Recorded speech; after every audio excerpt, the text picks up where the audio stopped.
Prime Minister Dr. Keith Rowley admits that he is unhappy with the slow rate of justice in society.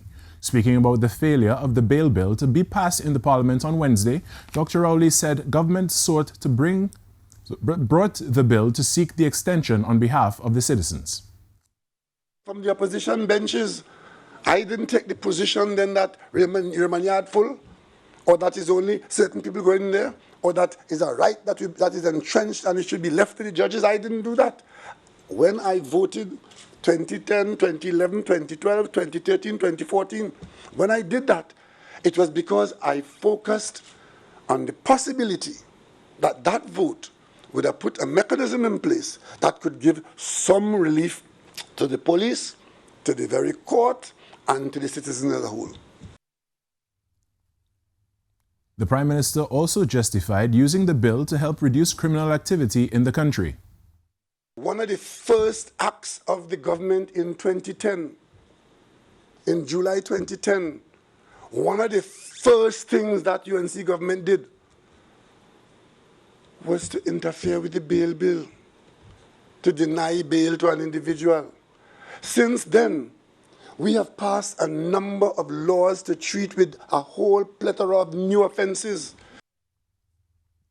Dr. Rowley said the investments being made to improve the efficiency of the justice system are not being realized, pointing out that prisoners having to wait 15 years in remand is unacceptable.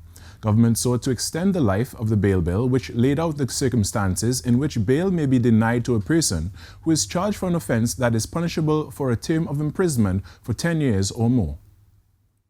And the government is still paying hundreds of millions of dollars on the fuel subsidy. The statement comes from Prime Minister Dr. Keith Rowley, who said despite reductions in the subsidy over the years, government is still absorbing a significant portion of the subsidy due to the current global environment. I've seen people marching up and down talking about the government taking away the fuel subsidy and so on. Completely erroneous. Talking to the Minister of Finance, talking to Paria, the government is still paying hundreds of millions of dollars to subsidize fuel at the current price. For fuel to remain at the price that it is now, still the cheapest in the region and among the cheapest in the world. Dr. Rowley also said that there is little government can do with regard to the cost of flour. I don't know that the government can intervene to ask NFM to do what it did last year, which is absorb the cost and subsidize the product.